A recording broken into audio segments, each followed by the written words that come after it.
Kings voice అనే ఈ కార్యక్రమానికి మిమ్మల్ని అందరినీ కూడా మరొకసారి ప్రేమతో ఆహ్వానిస్తున్న నా ప్రియమైన సహోదరి సహోదరులారా, మరి ఈ కార్యక్రమాలను బట్టి మీరెంతగానో ఆశీర్వదించబడటం, దీవించబడటం చాలా సంతోషకరంగా ఉంది. అంతేకాదు మరి అనేకులు మేలు పొందుతున్న మీ మేళ్లను మాకెంతగానో తెలియజేస్తున్నారు పిల్లారా. అవును, ఓ సహోదరి అంటుంది, అయ్యా ఈ ప్రోగ్రామ్ 5:30కి ఎవ్రీ థర్స్డే గురువారం వచ్చే 5:30 నుంచి 6 గంటలకు వచ్చే ప్రోగ్రామ్ని మేము తప్పక చూస్తున్నామని ఆ సహోదరి తెలియజేస్తుంది. అంతేకాదు అనేకులు మరి కన్స్ట్రక్షన్ కొరకు ప్రార్థిస్తున్నారు, సహకరిస్తున్నారు. వారందరికీ నా హృదయపూర్వకమైన వందనాలు చెల్లిస్తున్నాను. అలాగే మంగళవారం 3 గంటల నుంచి 3:30 వరకు వచ్చే కార్యక్రమాన్ని వీక్షించండి. అలాగే గురువారం 5:30 నుంచి 6 గంటల వరకు వచ్చే ఈ కార్యక్రమాన్ని దయతో మీ సహోదరులకు తెలియచేయాలని కోరుకుంటున్నా. మరి కార్యక్రమాలు నిజంగా ప్రభు ఎంతగానో ప్రేమించి తన కృప ద్వారా, తన అమూల్యమైన ఆయన మహిమ, ఆయన కనికరము ద్వారా ఇంకా ముందుకు మమ్మల్ని నడిపిస్తున్నారు. దయచేసి మా కొరకు కూడా మీరు ప్రార్థిస్తున్నారని మేము నమ్ముచున్నాం. మీ కొరకు ప్రత్యేకంగా నిత్యము ప్రార్థిస్తున్నాం. దయచేసి అందరూ కూడా కళ్ళు మూసుకున్నట్లయితే మీ కొరకు ప్రత్యేకంగా ప్రార్థించబోతున్నా. పరిశుద్ధులైన తండ్రి, మీకు వందనాలు ప్రభా, మీకు స్తోత్రాలు నాయన. తను ఎవరైతే ఈ కార్యక్రమాలను ఆయన అయ్యా తండ్రి తరచుగా కంటిన్యూటీగా నాయన క్రమమైన పద్ధతిలో తండ్రి చూస్తున్నారో వారందరినీ కూడా జ్ఞాపకం చేసుకోండి నాయన. అయ్యా అనేకులు వారు ఇస్తున్న సాక్ష్యాన్ని బట్టి స్తోత్రాలు ప్రభా. అయ్యా తండ్రి వారు దీవించబడుతున్న అయా దీవెనకే వందనాలు తండ్రి. అయ్యా అనేకుని మీరు స్వస్థపరుస్తున్నందుకు వందనాలు, అనేకుని మీరు ఆదరిస్తున్నందుకు స్తోత్రాలు అయ్యా. అయా గుండె పగిలిపోయి అయ్యా నాయన వారి హృదయంలో అయ్యా ఎంతో వేదన చెందుతున్నప్పుడు ఈ కార్యక్రమాల ద్వారా మీరు ఆదరించి ధైర్యపరుస్తున్నందుకు స్తోత్రం నాయన. ప్రత్యేకముగా అయా ప్రతి కుటుంబాన్ని ఈ కల్వరి ఛానల్ ద్వారా మీరు దర్శిస్తున్నందుకు స్తోత్రం. ఇలాగునైనా ఈ కార్యక్రమాలతో నాయన మేమందరి ఇళ్లలోకి ముఖాముఖిగా వెళ్ళడానికి మీరెంతో కృప చూపిస్తున్నందుకు వందనాలు, స్తోత్రాలు ప్రభా. మరొకసారి నాయన మా దేశమును అయా ప్రతి కుటుంబాన్ని, క్రీస్తునందున్న ప్రతి కుటుంబాన్ని మీరు దీవించండి. అలాగే నాయన కల్వరి ఛానల్ని నడుపుతున్న యాజమాన్యాన్ని మీరు ఆశీర్వదించండి నాయన. అయా ఇంతవరకు తండ్రి ఈ కార్యక్రమాలు చేయడానికి మీరు చూపిన కృపకై స్తోత్రం. ఎవరైతే నాయన సహకరిస్తున్నారో, ఎవరైతే నాయన ప్రోత్సహిస్తున్నారో, చిన్నదేమి గొప్పదేమి అయా వారి వంతు సహాయాన్ని అయా వారి చేతును ఎవరైతే ఇస్తున్నారో వారందరిని బట్టి వందనాలు ప్రభా. వారిని ప్రత్యేకముగా అయా మీ చేతులెత్తి మీరు దీవించమని వేడుకుంటున్నా. మీరు ఆశీర్వదించండి నాయన. నాకు తెలుసు ప్రభా, ఇప్పటికీ అటువంటి కార్యాన్ని మీరు జరిగించినందుకు స్తోత్రం. మీరు దీవిస్తున్నందుకు వందనాలు అయా. ఎక్కడైతే రోగులై ఉన్నారో ప్రభా వారి బాగు చేయండి నాయన. ఈ కార్యక్రమం అయిపోయే లోపల గొప్ప కార్యములు చూచున్నట్లుగా, మా కనులు తెరవబడినట్లుగా, అద్భుతాల వెంబడి అద్భుతాలు పొందినట్లుగా సహాయం చేయమని యేసు క్రీస్తు నామమున అడిగి వేడుకుంటున్నాను తండ్రి, ఆమెన్. మరొకసారి నా ప్రత్యేకమైన హృదయపూర్వకమైన వందనాలు మీ అందరికీ కూడా తెలియచేస్తున్నాను. ఎందుకంటే పిల్లల మా కొరకు మీరు ప్రార్థించడమే కాదు, దయచేసి మీ వంతు సహకారాన్ని మాకు ఎంతో చక్కగా అందిస్తున్నందుకు చాలా వందనాలు చెల్లిస్తున్నాం. అలాగే స్క్రోల్లో కింద చూసినట్లయితే మరి కన్స్ట్రక్షన్ జరుగుతుంది, దాన్ని చూసి అనేకులు కదిలింపబడుతున్నారు. మరి కలిగిన చిన్నదేమి గొప్పదేమి సాయం చేస్తున్నారు. అలాగే మరి టీవీ కార్యక్రమం చూసి ఎంతో ధైర్యపరచబడుతున్నారు, ఆదరించబడుతున్నారు. అంతేకాదు పిల్లరా, మరి యవ్వనస్తుల భాగస్తుల పథకమనుంది, దాంట్లో మీ పిల్లల్ని చేర్పించాలని కోరుకుంటున్నా. అంతేకాదు మరి అలా కింద ఏమైతే స్క్రోల్లో పడుతున్నాయో వాడిని చూసి ఆ నెంబర్కి దయచేసి తెలియచేయాలని కోరుకుంటున్నా. మీకు కావాల్సిన అవసరతను దయచేసి తెలియచేయండి. ఆ ప్రార్థన ఆయిల్ కావాలంటే తెలియచేయండి, మీ కొరకు పంపిస్తాం. చూడండి, దేవుని యొక్క వాక్యములోకి మనం వెళ్దాం. బైబిల్లో గనక చూసినట్లయితే ద్వితీయోపదేశ కాండం 28వ అధ్యాయం 8వ వచనాన్ని గనక చూసినట్లయితే, నీ కొట్లల్లోనూ నువ్వు చేయు ప్రయత్నం అంతటిలోనూ నీకు దీవెన కలుగునట్లు యెహోవా ఆజ్ఞాపించును. ఇక్కడ చూసినట్లయితే ద్వితీయోపదేశ కాండం 28వ అధ్యాయం 8వ వచనాన్ని మనం గమనించినట్లయితే, నీ కొట్లల్లోనూ నీవు చేయు ప్రయత్నములన్నిటిలోనూ నీకు దీవెన కలుగునట్లు యెహోవా ఆజ్ఞాపించును. అంతేకాదు ప్రియులరా, అదే ద్వితీయోపదేశ కాండం 28వ అధ్యాయం 12వ వచనాన్ని కనుక చూసినట్లయితే, యెహోవా నీ దేశం మీద వర్షము దాని కాలమందు కురిపించుటకు ఆకాశమును తన మంచి ధననిధిని తెరుచును, నీవు అనేక జనములకు అప్పిచ్చదవు కానీ అప్పు చేయవు. ఇక్కడ చూస్తే దేవునికి వాక్యం ఉంటుంది కదా ప్రియులరా.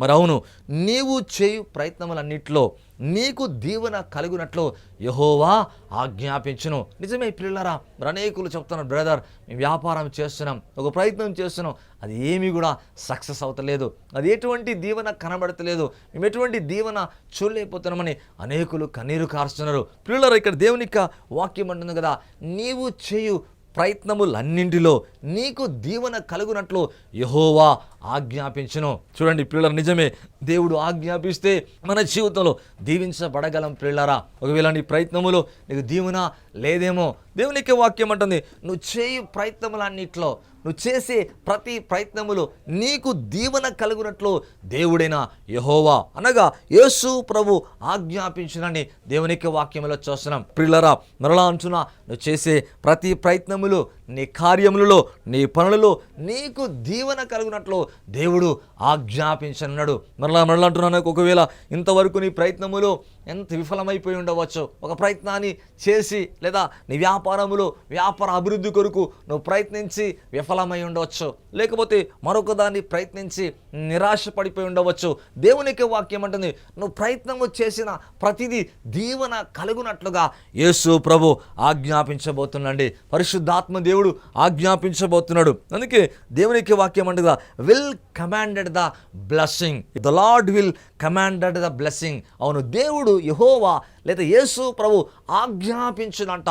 దేవునికే వాక్యం అంటుంది, నీకు దీవెన కలుగునట్లుగా, నీకు ఆశీర్వాదం కలుగునట్లుగా, నువ్వు దీవించబడడానికి, నువ్వు చేసే ప్రయత్నం ఆశీర్వాదం పొందడానికి, నువ్వు చేసే ప్రయత్నములో సఫలమవడానికి, నువ్వు చేసే ప్రయత్నములో దీవించబడి ఆశీర్వించబడి సంతోషించడానికి దేవుడే ఆజ్ఞాపించునని బైబిల్లో చూస్తున్నాం. ఒకవేళ నీ జీవితంలో ఇంతవరకు చేసే ప్రతి ప్రయత్నములో అవును విచారపడిపోండి, చయ్యా మాకు ఎట్టి దీవెన కనబడతలేదయ్యా, మేము ఎన్నో ప్రయత్నాలు చేస్తున్నాం, మా వ్యాపారంలో లేదా మా కుటుంబంలో ఫలానా దాని కొరకు మేము ప్రయత్నిస్తున్నామయ్యా, లేదా ఫలానా విషయం ప్రయత్నించి అయ్యా మేము నిరాశ పడిపోతున్నామని ఒకవేళ నువ్వు అంటూ ఉండవచ్చు. పిల్లరా, నేను నమ్ముతున్నా, ఈ కార్యక్రమాన్ని వీక్షించే లోపల నువ్వు చేసే ప్రయత్నాన్ని దేవుడు దీవించబోతున్నాడు. కొంతమంది ప్రయత్నం చేయరు పిల్లరా, అసలు వాళ్ళు ప్రయత్నమే చేయరు. అవును, దేవుడు ఎలాగా ఆజ్ఞాపించగలడండి. మరలా అంటున్నా, నువ్వేమైతే చేయదలుచుకున్నావో దాన్ని ప్రయత్నించాలా, నీ విశ్వాసాన్ని చూపించాలా.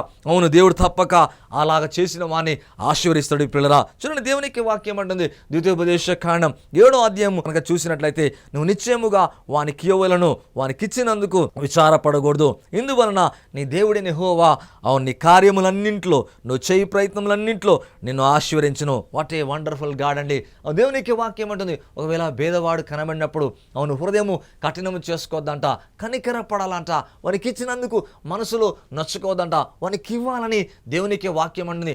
అలాగూ చేసినప్పుడు, అలాగా మనం ఎప్పుడైతే పేదవాడికి ఇచ్చినప్పుడు, లేదా మన పొరుగువాడికి ఇచ్చినప్పుడు, సహోదరునికి ఇచ్చినప్పుడు, వాడి యొక్క అప్పులో, వాడి బాధలో, వాడి కష్టం నుండి వాడికి ఇచ్చినప్పుడు దేవునికి వాక్యం అంటుంది కదా, నీ దేవుడైన యెహోవా నీ కార్యములన్నింటిలో, నీవు చేయు ప్రయత్నములన్నింటిలో నీకు దీవెన కలుగునట్లు ఆశీర్వదిస్తారంట.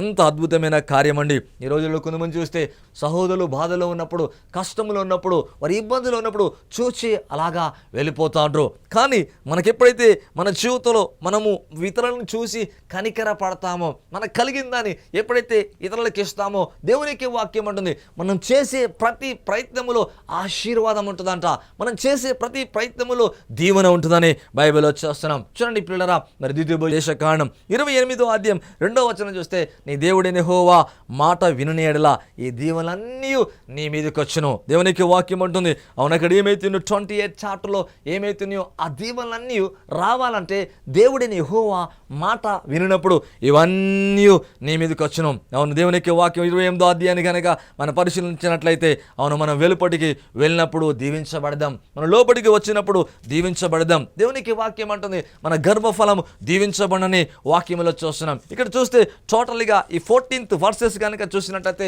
అన్ని బ్లెస్సింగ్సే ఉన్నాయి పిల్లరా. మనం అన్ని కూడా దీవెనలు ఉన్నట్టుగా బైబిల్లో చూస్తున్నాం. నీ పట్టణములో నువ్వు దీవింపబడదు, నువ్వు పొలములో దీవింపబడదు, నీ గర్భఫలము దీవింపబడను, నీ పశువుల మందులు దీవింపబడని వాక్యములో చూస్తున్నాం. నిజమే పిల్లరా, దీవించడానికి దేవుడు ఎంతో ఆసక్తిని కలిగి ఉన్నాడు. మనల్ని దీవించాలని ప్రభు కోరుకుంటున్నాడు, ప్రభు మనల్ని ఆశించాలని కోరుకుంటున్నాడు. చూడండి, ధర్మశాస్త్రంలో అయితే అవును దేవునికి వాక్యం అంటగా, నువ్వు మాట వినిన ఎడల ఈ దీవెనలన్నీ నీ మీదికి వచ్చును. ఒకవేళ వినకపోతే ఇవన్నీ కూడా రావండి. మరలా అంటున్నా, కానీ ప్రభువైన యేసు ప్రభువారు మన కొరకు భూమి మీదకి వచ్చి తన ప్రాణం పెట్టి అవును చనిపోయి తిరిగి లేచిన తర్వాత దేవునికి వాక్యం అంటుంది కదా, క్రీస్తునందు ప్రతి వాగ్దానం అవునన్నట్టుగా ఉంది. క్రీస్తు యేసునందు అవును నీకు రావాల్సిన ప్రతి దీవెన నిన్ను బట్టి రాట్లే కానీ ఉచితముగా తన కృపను బట్టి క్రీస్తు యేసు ద్వారా అవును నిన్ను దీవించడానికి ప్రవాసపడుతుండు. అవును పరిపూర్ణంగా తండ్రికి లోబడ్డాడు పిల్లరా,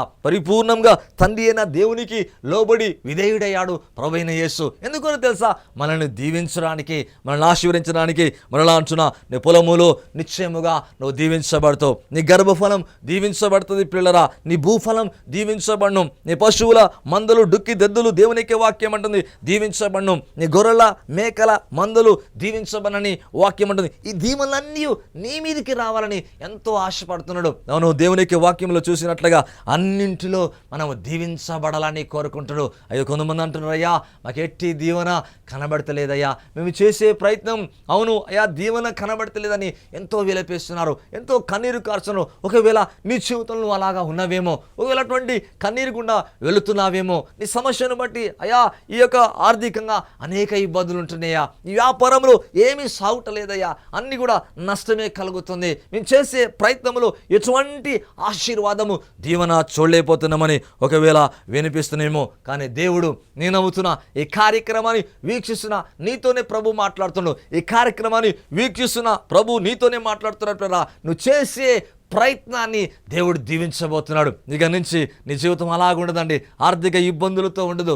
అవును ఇంకా నలిగిపోవటం కాదు, ఇంకా నువ్వు కన్నీరు కార్చడం కాదు, ఇంకా ఏమీ నా జీవితంలో దీవెన లేదు అని నువ్వు వేదన చెందటం కాదు. నువ్వు చేసే ప్రతి ప్రయత్నం మీదకి దీవెన వర్షం రాబోతుంది. నువ్వు చేసే ప్రతి ప్రయత్నం దీవించబడబోతుంది. నువ్వు చేసే మంచి ప్రతి ప్రయత్నం క్రీస్తు కొరకు, దేవుని కొరకు ఏమైతే నువ్వు చేస్తున్నావో అవును ఆ చేసే ప్రతి ప్రయత్నములో దేవుడు దీవెన కలిగేలాగా ఆజ్ఞాపించనున్నాడు పిల్లరా. అందుకే దేవుని యొక్క వాక్యం అంటుంది కదా, కీర్తన గ్రంథం 33:9 చూస్తే ఆయన మాట సెలవివ్వగా దాని ప్రకారం ఆయన ఆజ్ఞాపించగా కార్యం స్థిరమాయనని వాక్యములు చూస్తాం. ఆయన కమాండ్ చేస్తే చాలు పిల్లరా, దేవుడు ఆజ్ఞాపిస్తే అద్భుతాలు పుట్టుకొస్తాయి పిల్లరా, ఆశ్చర్యమైన కార్యాలు జరుగుతాయి. అవును దేవుడు ఆజ్ఞాపిస్తే మరలా అంటున్నా అనేకమైన కార్యాలు జరుగుతాయి. బైబిల్ ఉంటుంది కదా, ఆయన ఆజ్ఞాపించగా కార్యము స్థిరమాయను. ఓ సహోదరి ఈ విధంగా అంటుంది, అయ్యా మా ఇంట్లో ఉన్న ఒక సహోదరుడు అయ్యా జైలు పాలయ్యాడయ్యా, అవును అతన్ని అనవసరంగా మరి నింద వేసి అతను జైలుకి వెళ్ళాడయ్యా, బయటికి రావాలంటే చాలా కష్టం, ఇంపాసిబుల్, ఎటువంటి ఆధారం ఎటువంటి రావడానికి ఎంత మాత్రం కూడా వీలు లేదయ్యా, దయచేసి ప్రార్థన చేయండి అని ఆ సహోదరి విలిపించి కన్నీరు కార్చి అడిగింది పిల్లరా. దేవునికి వాక్యంతో నేను కొంతసేపు ఓదార్చి ధైర్యపరిచాను కదా, దేవుడు ఆజ్ఞాపిస్తే అన్నీ కూడా జరుగుతాయమ్మా, ఏం పర్వాలేనా అని ఆమె ధైర్యపరచా. నిజమే పిల్లలు, ఇక్కడ అంటాడు కదా, ఆయన మాట సెలవీయగా దాని ప్రకారమాయను, ఆయన ఆజ్ఞాపించగా కార్యము స్థిరమాయనని వాక్యములు చూస్తున్నాం. నిజంగా అలా ప్రార్థన చేసిన తర్వాత ఆ సహోదరుడు ఆ జైల్లోంచి బయటకు వచ్చేదంట. ఆమె ఎంతో సంతోషపడుతుంది. అయ్యా మీరు చేసే ఆ కార్యక్రమం ఉంది, ఏదైతే ఆ కన్స్ట్రక్షన్ చేస్తున్నారో ఆ కార్యక్రమానికి నా వంతు నేను సహకరిస్తా అయ్యా, చాలా సంతోషంగా ఉంది, చాలా ఆనందంగా ఉందని ఆమె ఎంతో ఆనందపడుతుంది. నిజమే పిల్లరా, ఆయన మాట సెలవిచ్చినప్పుడు లేదా ఆయన ఆజ్ఞాపించినప్పుడు కార్యాలు జరుగుతాయి. అవును అద్భుత కార్యాల్ని మనం చూడగలం. 148 చాప్టర్ కీర్తనల గ్రంథం 148 కనుక చూస్తే యెహోవా ఆజ్ఞ ఇయ్యగా అవి పుట్టెను, అవి యెహోవా నామమును స్తుతించునుగాక.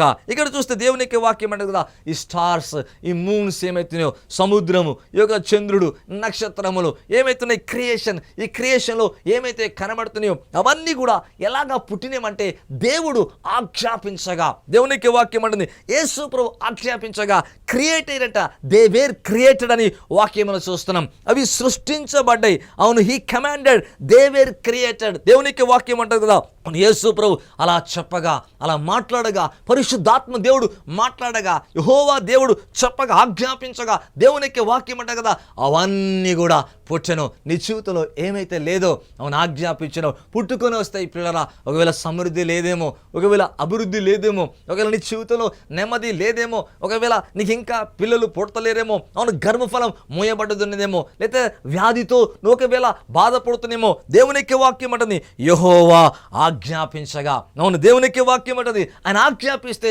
కార్యము స్థిరమైనంట.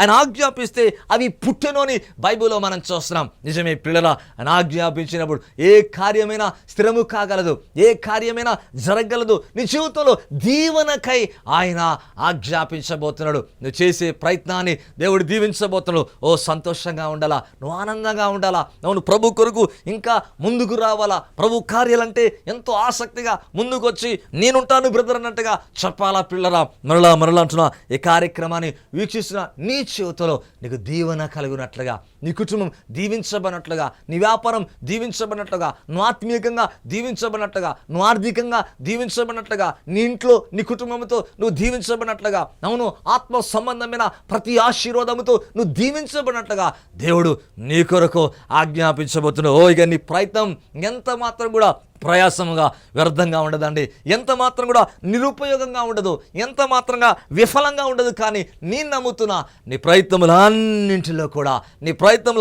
కూడా బ్లెస్సింగ్స్ విడుదల కాబోతున్నాయి, దీవెన అనేది రాబోతుంది. ఇక పేదరికం నీ జీవితంలో ఎంత మాత్రం కూడా చూడవు పిల్లరా. అందుకే దేవునికి వాక్యం అంటుంది, కీర్తనల గ్రంథం 78వ అధ్యాయం 22 నుంచి 29 వరకు చూసినట్లయితే, అవును ఇశ్రాయేలు ప్రజలు ఆకలిగా ఉన్నప్పుడు, వారు ఆహారానికై వారు అలాగా బాధపడినప్పుడు దేవునికి వాక్యం అంటుంది కదా, వారు దేవుని యందు విశ్వాసం ఉంచకపోయిరి, ఆయన దయచేసిన రక్షణ యందు నమ్మిక ఉంచలేదు. అయినను ఆయన పైనున్న ఆకాశమును ఆజ్ఞాపించెను, అంతరిక్షముల ద్వారము తెరిచెను, ఆహారముకై ఆయన వారి మీద మన్నాను కురిపించెను, ఆకాశ ధాన్యము వారికి అనుగ్రహించెను, దేవదూతల ఆహారం నరులు భుజించిరి, భోజన పదార్థములను ఆయన వారికి సమృద్ధిగా పంపెను, ధూళి అంత విస్తారముగా మన మాంసమును, సముద్రపు ఇసుక రేణువులంతా విస్తారముగా రెక్కలు గల పిట్టలను ఆయన వారి మీద కుమ్మరించెను, వారి దండు మధ్యను వారి నివాస స్థలము చుట్టూను ఆయన వాటిని వ్రాలజేసెను, వారు కడుపార తిని తరిసిరి, వారు ఆశించిన దాన్ని ఆయన అనుగ్రహించెను. వాట్ ఏ వండర్ఫుల్ గాడ్ అండి. దేవునికి వాక్యం అంటుంది, ఇశ్రాయేలు ప్రజలు దేవుడు దయచేసిన రక్షణ యందు నమ్మిక ఉంచలేదంట, దేవుని యందు విశ్వాసం ఉంచలేదంట. అయినప్పటికీ ఆయన కృప ద్వారా, ఆయన కనికరము ద్వారా, ఆయన వాత్సల్యము ద్వారా, ఆయనకు ప్రేమ ద్వారా దేవునికి వాక్యం అంటుంది కదా, వారి మీదికి రావాల్సిన దీవెన ఆపుటలేదు, వారి మీదికి రావాల్సిన దీవెన ఎంత మాత్రం కూడా ఆపట్లేదు. ఆకాశమునకు ఆజ్ఞాపించగా, అంతరిక్ష ద్వారములు తెరవగా ఆజ్ఞాపించగా, ఆకాశం నుండి అవును నరులు కాదండి దూతలు తిను ఆహారమును, అవును దేవునికి వాక్యం అంటుంది కదా, ఆహారముకై ఆయన వారి మీద మన్నాను కుమ్మరించెను, దేవదూతలు అవును తిను ఆహారము నరులు భుజించినట్లుగా అవును ఆహారం పంపుతున్నట్లుగా బైబిల్లో చూస్తున్నాం. ఎంత అద్భుతమైన కార్యం అండి. ఓ ధూళి అంతా విస్తారముగా మాంసమును, సముద్రపు